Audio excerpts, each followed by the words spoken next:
Just imagine that such a giant was put in front of everyone, but you wouldn't even believe that Prime Mirko stepped out against him with a win streak based on high kicks, and it was exactly against him that Mirko couldn't reach the head because of the height. The result was obvious. This living Everest is called Hongman Choi, and he is literally a giant. Just imagine, he can break an opponent's skull with a single knee strike. Literally every opponent standing against him understood that this fight would be the last in their career or the last day of their life. And just imagine how they even let them put such a giant against Mirko, who in size is like a Smurf next to him. But it was all done for money, and the decision couldn't be changed. The fight between them began. The 2-meter walking tower immediately went at Mirko. How I felt sorry for Mirko at that moment. He couldn't even imagine that such a steroid slender man would come straight at him. Even I was scared of what would happen to Mirko in that moment. And then Mirko decided to use his only weapon, which didn't work on Choi. Just imagine what Mirko felt at that moment. Of course, absolute fear, because the high kick that knocked out every opponent became useless. And now, Mirko really needed to think what to do at this moment. He tries to attack with his hands, but it's not the best idea. Just remember what can happen to Mirko in that moment. As I said, one knee strike from Choi can literally break the skull of his opponent. Mirko, understanding the situation, literally stands in a deadlock because both his main weapons don't work. Immediately after a strike, Choi rushes at him. Choi himself understands that despite his height and power, he faces a worthy opponent. Of course, everyone should at least try, and Mirko throws high kicks again. But after the next one, Mirko literally falls to the floor, and I can feel how this walking Burj Khalifa runs at him to simply finish him until he loses pulse. Fortunately, Mirko gets up and continues to consider all possible options against Choi. But then Mirko notices literally a treasure, the path to victory over this steroid giraffe. After Mirko lands a high kick on Choi's leg, he notices that Choi starts limping. And then after this, Mirko finds target number 1. But the dumb Burj Khalifa doesn't understand that his defeat was already planned by Mirko several steps ahead. Of course, seeing that Mirko became somewhat calmer, Choi starts pressuring him to break the illusion of victory in his eyes. But at moments, I'm really scared for Mirko. This bro literally risks his skull to execute his strategy. And then Choi presses our bro, and I thought that after this fight, a memorial should be made for Mirko, who was a brave fighter. But miraculously, and thanks to my $1,000 bet on Mirko, the referee separates them. After this, an immediate low kick flies, and Mirko, seeing that Choi's limping is now noticeable to everyone, understands that this walking pillar doesn't have long to stand on his feet, and he continues landing low kicks. Mirko's low kicks were getting stronger and stronger, and the damage from them was so painful that even breaking a skull would be weaker than this. And here come the decisive seconds. The fighters get back up to continue. One high kick from Mirko literally knocks this tower on its legs to the floor. My whole family is in shock from this. And of course, Mirko wins this fight. Have you ever seen anything like that? My God!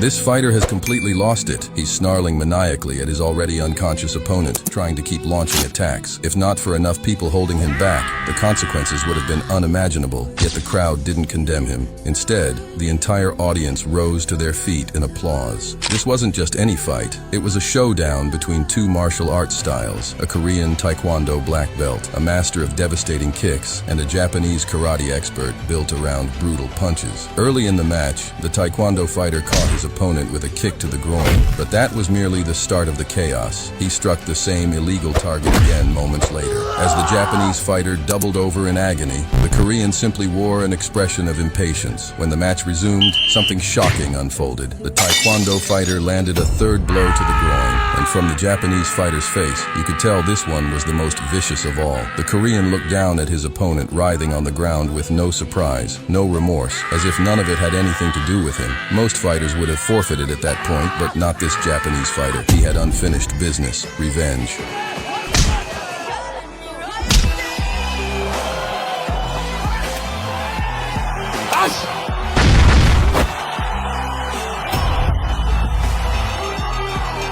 Having exacted his revenge, the Japanese fighter lost his own mind as well. It took a mob of people desperately restraining him before he finally snapped back to reality. If no one had held him back, I truly believe he would have torn that Taekwondo fighter apart.